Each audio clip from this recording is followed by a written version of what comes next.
I don't need anyone. 4 words. 4 words that seem like strength, that seem like freedom, that seem like evolution. But what if I told you that, most of the time, those 4 words are the quietest cry of pain a human being can utter? And the worst part, the person who says that it doesn't even know. Let me present you with a fact that will make you stop for a second. A study in the United States analyzed more than 300,000 participants over several years. The result was disconcerting. Social isolation increases the risk of premature death, in some cases more than obesity, more than a sedentary lifestyle.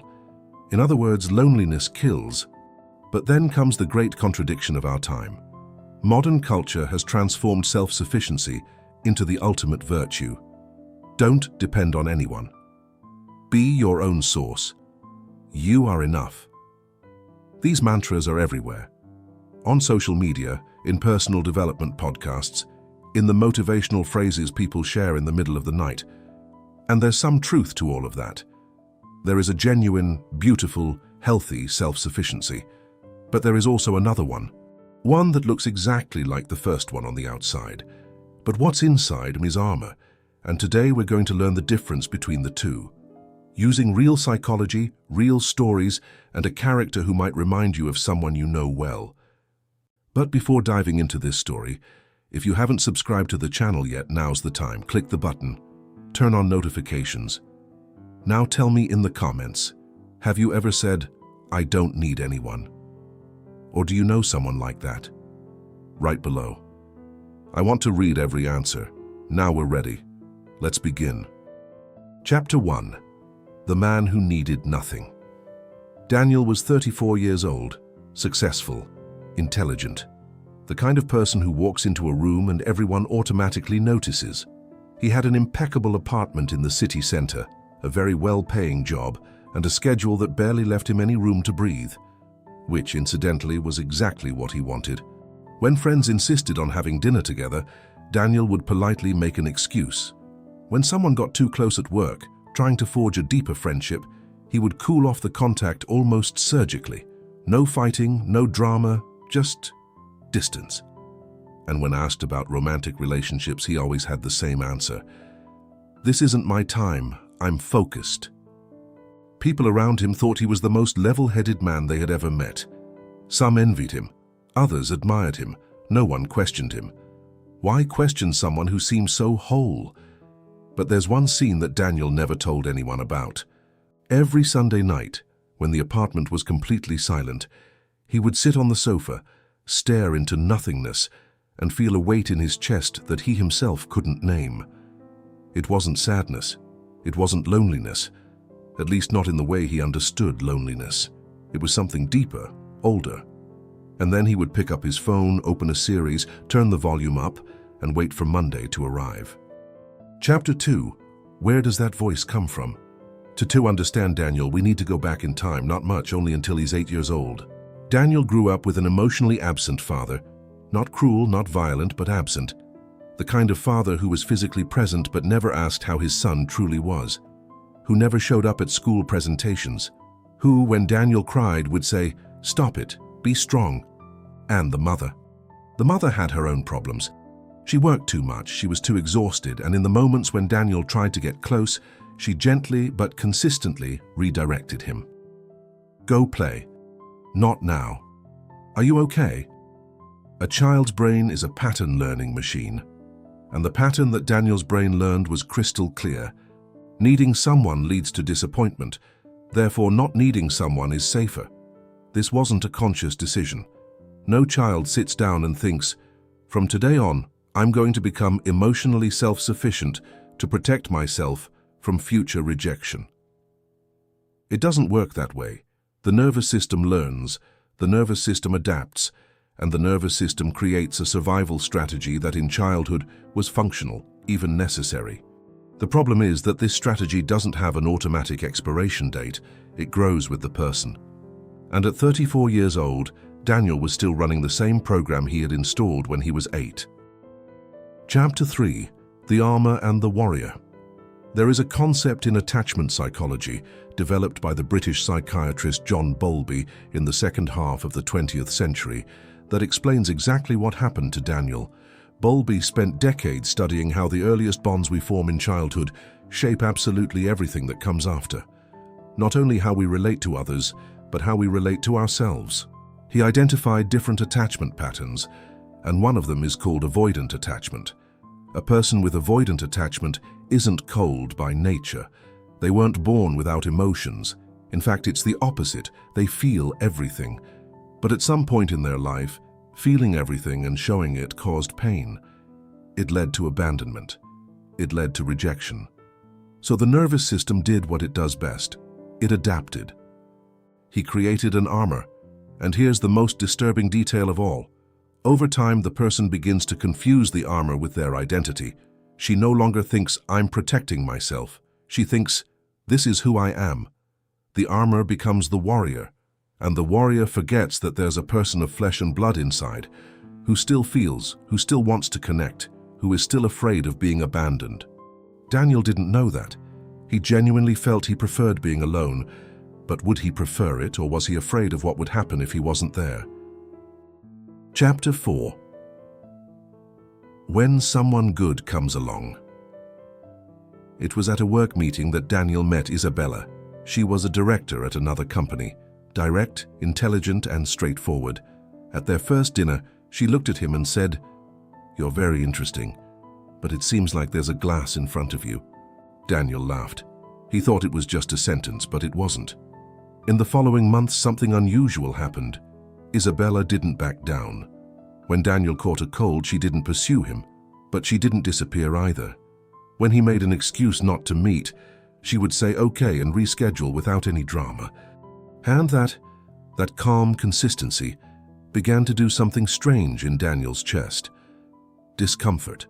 Not the kind of discomfort that comes from being with someone boring, the kind of discomfort that comes from being with someone secure.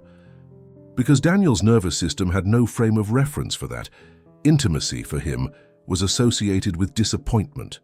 Closeness was associated with abandonment. And here was a person who kept showing up without demanding anything, without disappearing. And that didn't make sense in his internal map.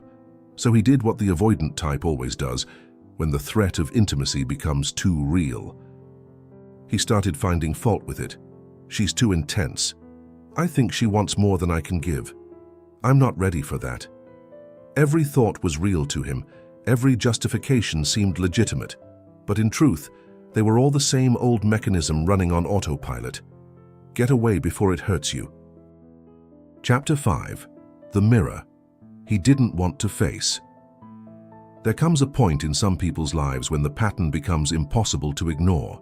For Daniel, this moment came during a conversation with a psychologist he had started seeing almost by chance. A recommendation from a colleague, more as executive mental hygiene than any recognition that something was wrong. After a few sessions, the psychologist asked a simple question. "Daniel, can you give me an example of a time when you asked for help and the person responded?" Daniel remained silent for a long time, and then he realized he couldn't. Not because people had never reciprocated, but because he had never asked. In his 34 years of life, Daniel had built an entire existence around never needing, never asking, never exposing himself enough to be disappointed. And in the process, he had created a self-fulfilling prophecy.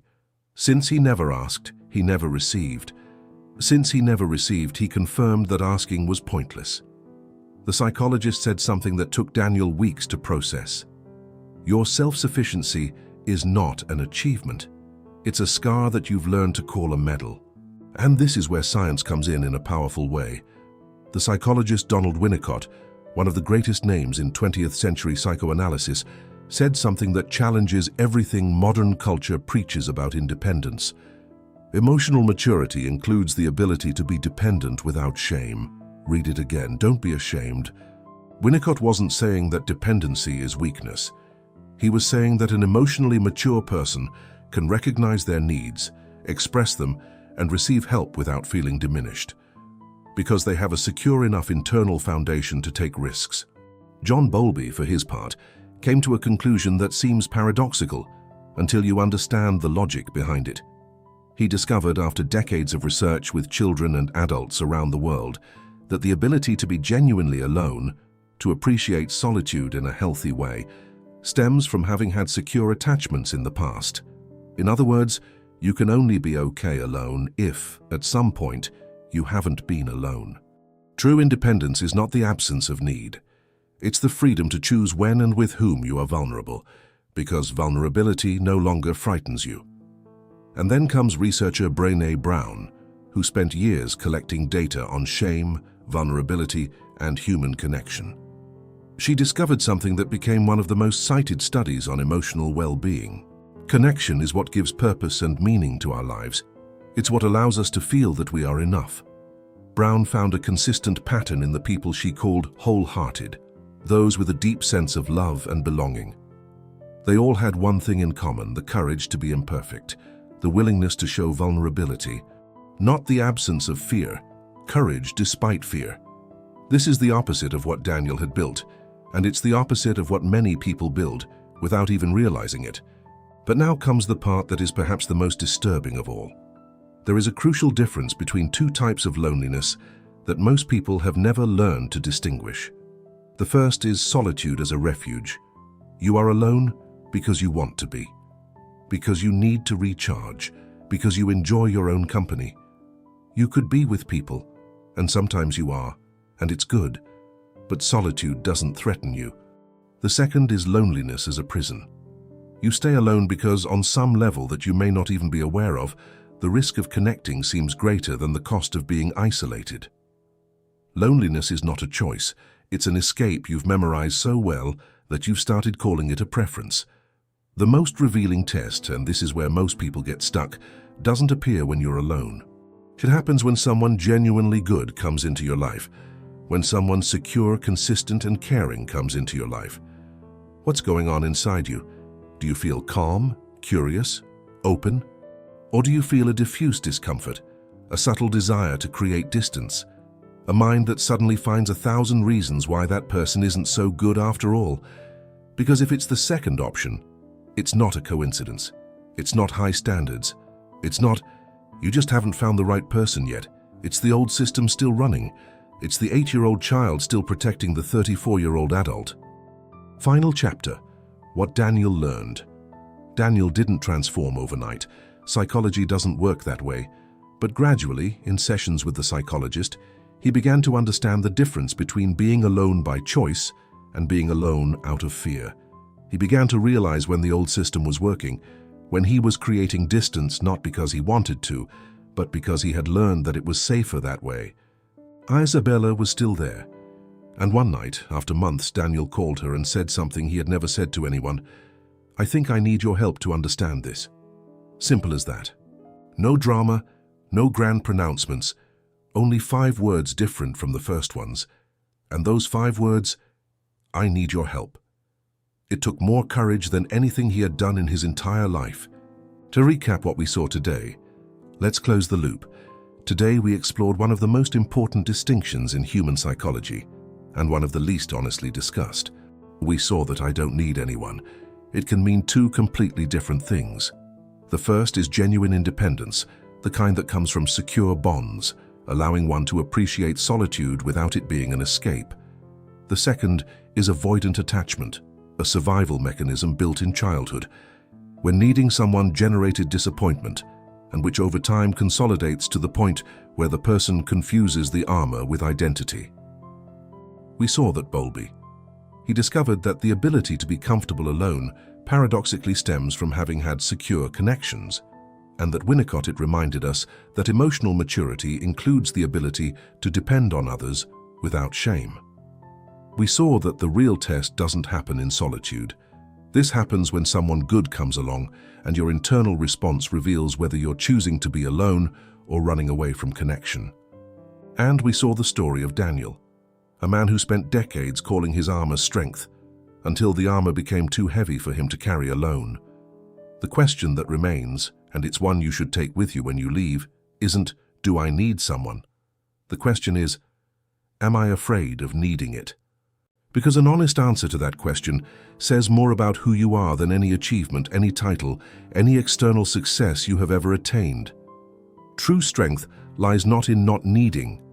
It's about having the courage to accept need and to take the risk anyway. If this video touched you in any way, if you recognized yourself in Daniel or recognized someone you know, subscribe to the channel now, because we continue to produce content with this depth every week. And you won't want to miss out. Leave a like, share with someone who needs to hear this. And if you enjoyed this video, I invite you to watch one of the ones that's appearing on your screen right now. You're sure to learn something valuable, and maybe even find another piece of the puzzle that is understanding yourself. Until the next video,